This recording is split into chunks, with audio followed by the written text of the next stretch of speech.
Olá pessoal, como vai? Desculpe a demora desse vídeo, sei que vocês estavam esperando para semana passada, só que eu tava cheia de coisa e eu só consegui mesmo essa semana. Eu tentei fazer no domingo, só que deu um problema, a edição tava horrível, eu não sei editar, eu acabei cortando parte, então eu vou tentar postar essa primeira parte agora. Bom, eu preferi dividir em duas partes para que eu consiga, porque muitas vezes o YouTube ele não deixa passar de 15 minutos, né? Um vídeo normal, regular, afinal não pago o YouTube, óbvio. Então eu vou primeiro fazer uma parte sobre um contexto histórico do racionalismo e empirismo, e depois eu vou falar um pouco sobre Descartes, René Descartes, tanto faz. Bom, aula de filosofia, sou professora Ana Carolina para vocês, né? Primeiro, o contexto histórico. A lógica de mundo, eles estavam realmente numa quebra de lógica de mundo, uma quebra de paradigma. Ou seja, o que seria isso?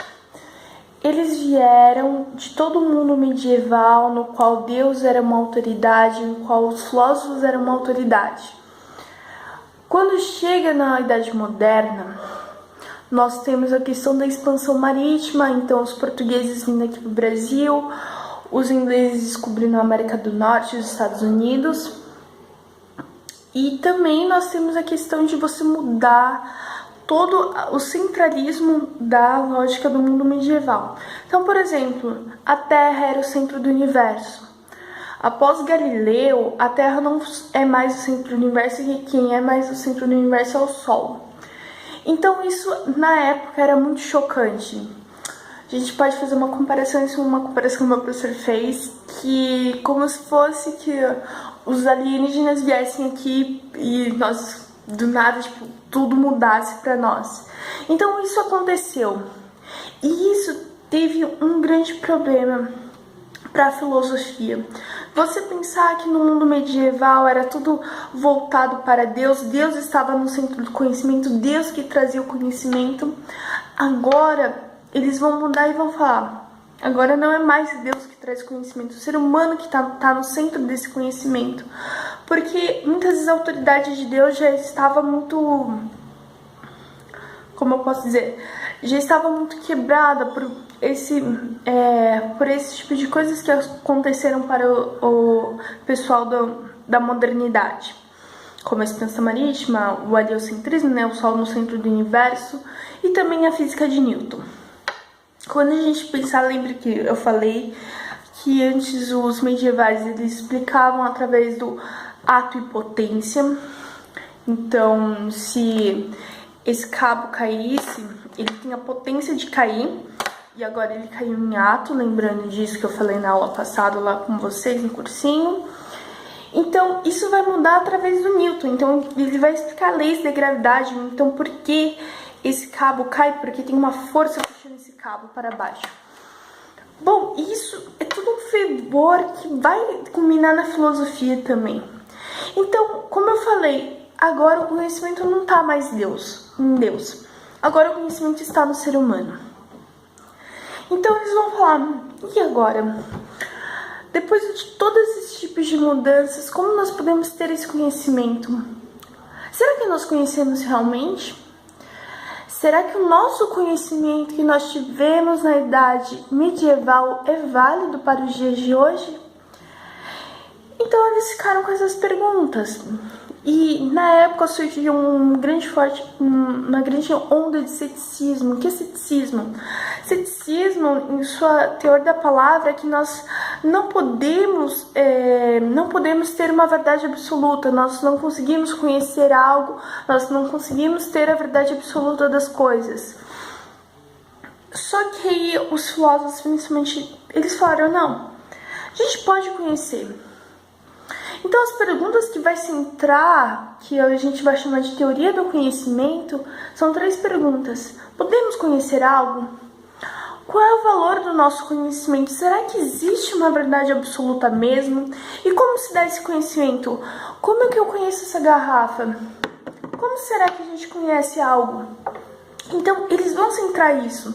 Então, eles sempre vão pensar, e agora?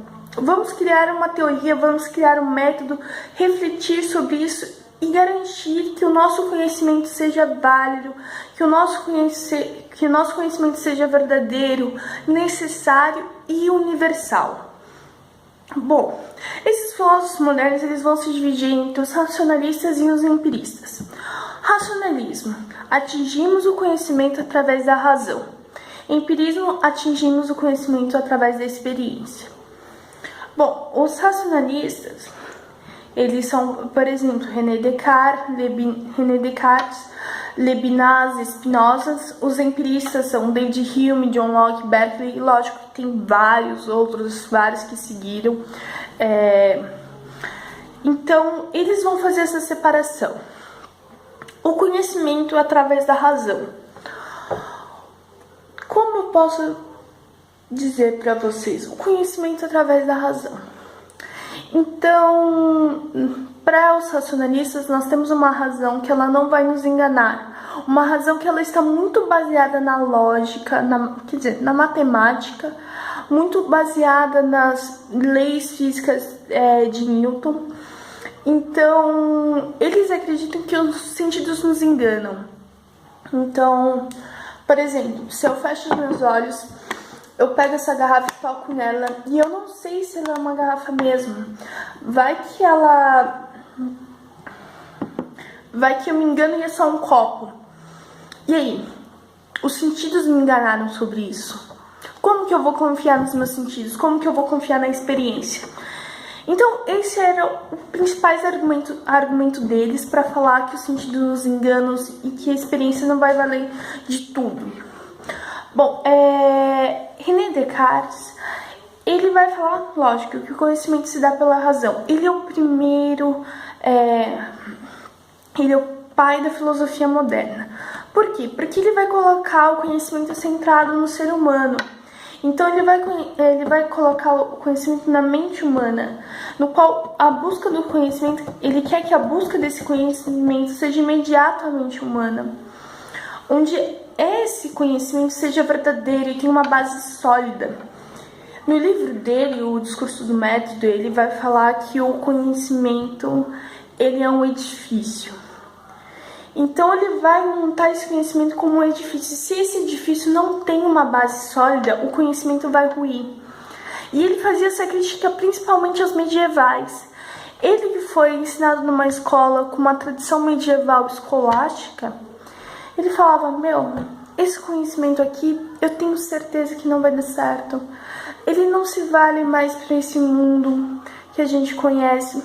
Então eu quero conhecer algo novo, eu quero fazer um conhecimento, então ele vai centrar esse conhecimento na razão humana. Bom, ele também vai utilizar a dúvida como uma metodologia. Lembra dos céticos? Bom, ele vai ser no começo de todo o método dele para buscar esse conhecimento, ele vai ser cético. Ele vai ter uma dúvida como uma metodologia.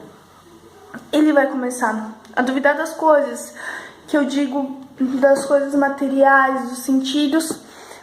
Só que ele não duvida que ele possa alcançar esse conhecimento. Por que ele está duvidando das coisas? A fim de de ter realmente esse conhecimento sólido, a fim de ter a verdade absoluta. Então, eu tenho que duvidar que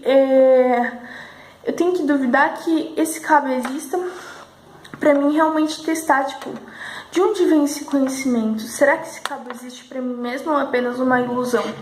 Então, através dessa dúvida, ele vai ficar muito intrigado. Ele vai chegar, a única coisa que eu não posso duvidar é que eu duvido, é que eu penso, é que eu reflito.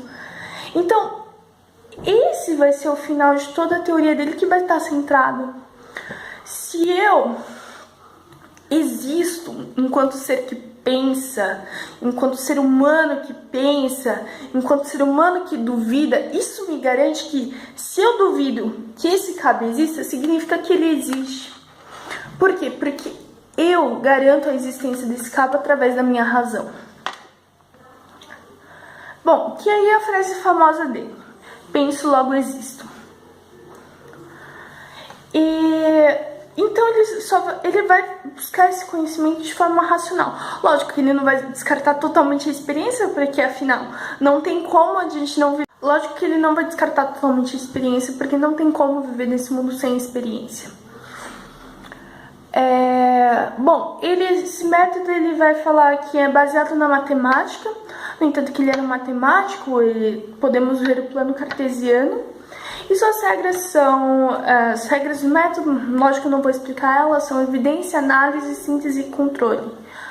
O que é interessante pensar é que ele chegou a basear a teoria dele em ele ser pensante, né? Ele como um ser pensante. Então, tirando no qual o conhecimento me garanta, o meu conhecimento é garantido por Deus, agora é garantido pelo ser humano, Enquanto eu penso, eu posso garantir a existência de algo, eu posso garantir que esse conhecimento seja verdadeiro.